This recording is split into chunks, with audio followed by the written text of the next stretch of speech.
दोस्तों, हर रोज़ की तरह आज मैं फिर एक नई कहानी लेकर आया हूँ और यह कहानी जो है एक फौजी से जुड़ा हुआ है। और एक ट्रेन में फौजी को एक महिला से प्यार हो जाता है और प्यार हो जाने के बाद जो महिला जो है वो दिल्ली गाज़ियाबाद इधर की रहने वाली है और फौजी साहब का घर जहानाबाद बिहार में है।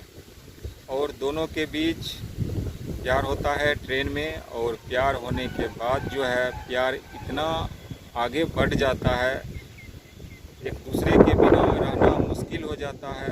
और दोनों के बीच जो है काफ़ी चैटिंग, फ़ोन कॉल्स, सभी बात होते रहते हैं। और लड़का जो है लड़की को बुला करके कुछ दिनों तक जहानाबाद में ही रूम ले करके वहाँ रखता है।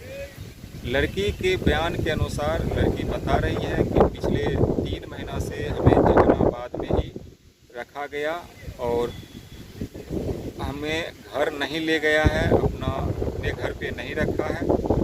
अब फौजी साहब जो है वो फरार हो चुके हैं अपने ड्यूटी पे, भाग कर चोरी छुप के वो जम्मू कश्मीर बताया जा रहा है कि वो ड्यूटी पे चले गए हैं।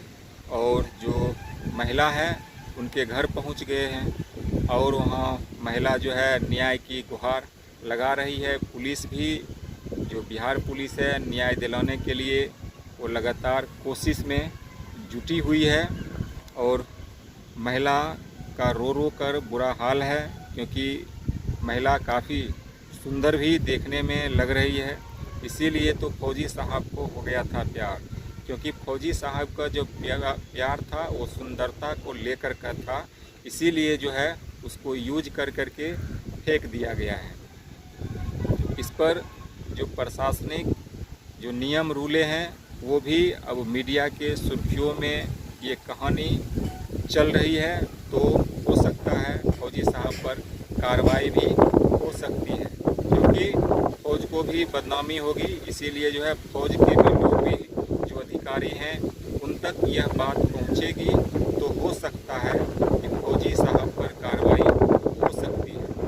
क्योंकि महिला जो है दर के ऊपर खा रहे हैं और महिला बता रही है कि जो महिला का जो पैसा था वो भी पैसा भी फौजी साहब ले लिए हैं, ऐसा महिला का बयान है। और बार बार महिला जो है बता रही है, रो रही है, बिलख रही है, बिहार पुलिस से गुहार लगा रही है। और जब महिला घर जाती है तो उसको पहचानने से इनकार कर दिया जाता है उनके घर परिवार के द्वारा। जो फौजी साहब के घर परिवार के लोग होते हैं पहचानने से इनकार कर देते हैं। इसमें सबसे ज़्यादा जो है बातचीत भाभी देवर के बीच बात ज़्यादा होता था। और इसीलिए जो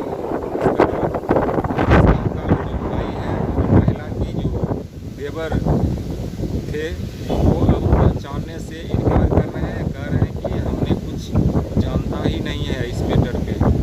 जो कि महिला का कहना है कि पिछले कई दिनों से ये हमारे साथ जो फौजी साहब हैं वो रिलेशन में रहे हैं और रिलेशन में रह कर के तो हमें शादी का झांसा दिया गया कि मैं आपसे शादी करूँगा।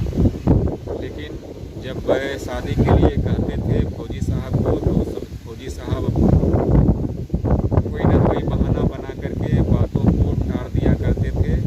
और जब ज़्यादा दबाव बनाया तो अब फौजी साहब रखने से इनकार कर रहे हैं, पहचानने से इनकार कर रहे हैं और कह रहे हैं हम जानते ही नहीं हैं आपको।